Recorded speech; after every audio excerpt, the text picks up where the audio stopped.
All right, everybody, welcome back to the #1 television program in the history of the entire universe. I am Brian Lee Durfee, author of The Forgetting Moon, The Blackest Heart, and The Lonesome Crown, all three books published by Simon & Schuster's Saga Press. Today I'm going to be reviewing Witchcraft for Wayward Girls by Grady Hendrix. This is a standalone horror novel that I just picked up. I have not ever read anything by Grady Hendrix before, so this is my first attempt at a Grady Hendrix horror novel. I'm looking for new horror writers that I can start collecting, and so we're going to see if this is one that I start collecting. So it just came out. It's a new release. It's been out about a month or two. Let's talk about the cover first, because you know I love graphic design and cover illustration. I think this is a pretty good cover. I like the silver against the black, because I'm a Raiders fan, and that always will, I will always like that. The cover is really nice. It really stands out. I like the little illustration here. Barnes & Noble put this sticker on it, and as you can see, I've tried to peel the sticker off, and it just won't peel off without, tearing things up. So, Barnes & Noble needs to get some stickers that are a little easier to remove. That's all I'm saying, because it fucks up the cover. Jesus Christ. One of the reasons I stopped going to Borders Books, and probably the main reason Borders Books went out of business, was because I stopped going there. And the reason I stopped going there is because they put stickers like this on every one of their books. I just couldn't take it. Now it looks like Barnes & Noble's doing the same shit. So what is this book about? Well, this book is about young teenage unwed mothers that are sent by their parents away somewhere to these boarding houses to give birth to the babies, put the babies up for adoption, because the parents are ashamed of the little girls, and they don't want to, And this is something that was very prevalent in 1975 and prior to that. So, through the 60s and 70s. And one of the reasons when I picked up this book at the Barnes & Noble and read the back jacket, it struck a chord with me. Because for most of my life, I did not know who my biological parents were. I was adopted as a young baby. And then when I did find my biological mother, she told a similar story where she was had got pregnant as a 15-year-old, and her parents had sent her away to live with her uncle in an entirely different city across the country, just because that's what happened to a lot of young teenage unwed mothers back in the day. And this book takes place in 1970, which was in the ballpark of when I was born also. And so it's like, okay, I want to read this book based off my own personal experience with that kind of a situation.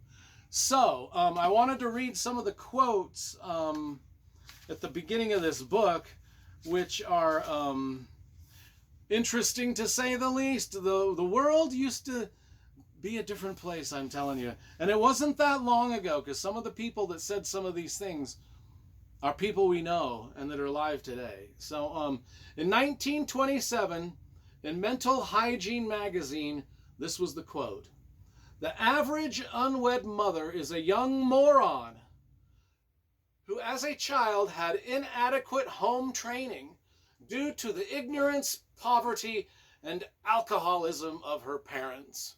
That was a scientific magazine. Ladies' Home Journal in 1947 says, quote, "You can't call your soul your own once you've had a baby without a marriage certificate." Here's another quote from 1994. "You shouldn't have a baby when you're not married. You just have to stop it." President Bill Clinton.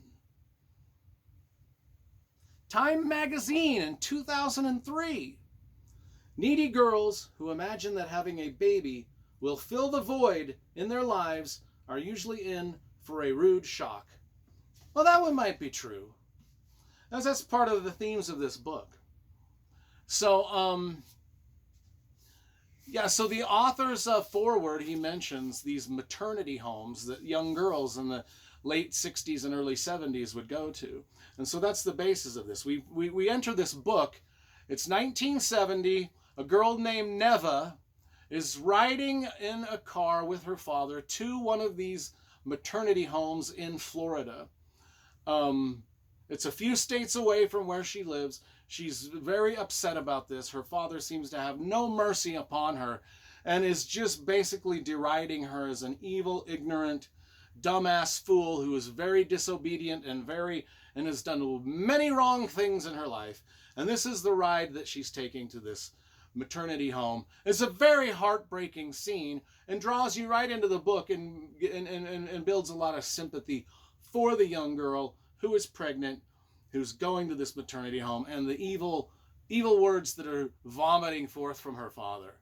Now, once she gets to this home, she realizes pretty quickly that everything's not as it seems. In fact, none of the young girls go by their real name.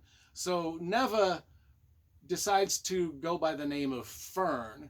And kind of thematically, a lot of the girls in this place, in this maternity home, go by names of flowers and plants and things like that. I think there's a metaphor somewhere there. I don't know. But anyway, Neva goes by Fern. Now, this horror novel, it's a slow build. It's not like just gory blood monsters all the time, people hacking each other to death with machetes. No, it's none of that. This is a very slow build horror novel, simmering underneath, wherein the horror is the institution itself. And the sort of the one flew over the cuckoo's nest vibe that it throws off, especially with Miss Wellwood, who is sort of the boss of this maternity ward. She comes off as sort of the Nurse Cratchit character who just sort of torments the girls. But everything in this institution is designed to just be like a prison. Like the girls work for their own food.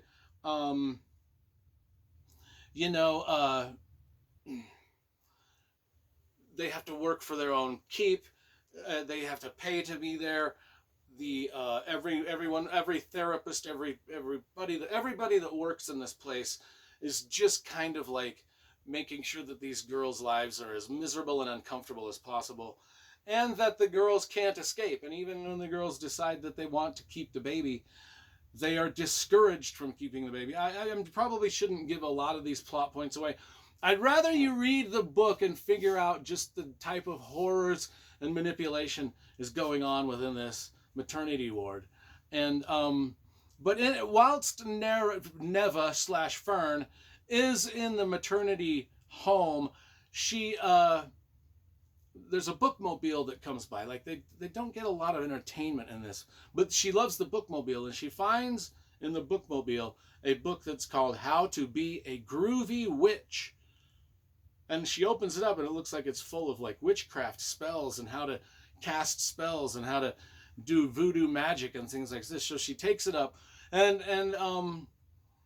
there's a character in the book that kind of mentors her in this witchcraft that she gets into. But she also gets into the witchcraft with 3 other girls. Rose is one of the girls. She's kind of a hippie. She wants to escape the commune, the maternity house, and she wants to keep her baby. She doesn't want to give it up for adoption. And then there's Zinnia. There's Zinnia. She's a young musician who wants to marry the baby daddy. So she doesn't want to give up the baby. She wants to like actually go back, find the baby daddy, and marry the baby daddy. Well, she knows who the baby daddy is. Baby daddy ain't that great of a dude, but she still wants to marry him. And then there's Holly, who's small, petite, a wisp of a girl who's a mute. She's 14. Her baby daddy is unknown, to be determined by Maury Povich somewhere down the road. But anyway, so those are the kind of the 4 main girls: Fern, Rose, Zinnia, and Holly. And each one of their stories has sort of a real heartbreaking. I mean, this is more of a literary horror novel. The horror is muted quite a lot. I mean, there's not like a lot of blood, guts, like I said. This is more of a literary piece of fiction about a institute for young girls, which is horrific in itself. And it's each one of these girls has a real heartbreaking story. It's a cruel place. It's a system that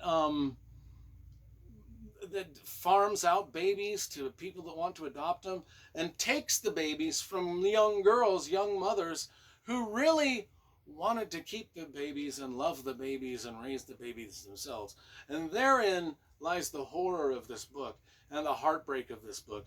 And the story and themes of this book are wrapped around this whole thing that happened back then. Like, even I was a part of that, you know, where a young teenage mother was sent away from her home, you know, didn't want to bring shame onto the home, sent away to live somewhere else to give birth to the baby. That's my origin story, really. And so I really kind of connected with this book on a really deep level. For a horror novel, you know, it's not that horrific in the monster jump scare, Friday the 13th, Scream movie type thing. This is not Saw. This is not, you know, the Human Centipede or anything like that. This is more of a literary thriller based off of a horrific situation that young girls had to go through. I give it a 10 out of 10 just because of my own personal connection, you know what I'm saying. So I'm giving this a 10 out of 10. I'm going to be reading another Grady Hendrix novel here soon. I want to see if the next one that I read is more of an actual horror story with blood and guts. So far, this sort of seemed like a cozy, light horror novel, sort of like those cozy British mysteries. This is kind of a cozy horror novel, but very literary, very well written, very great story. 10 out of 10. That's what I give Witchcraft for Wayward Girls.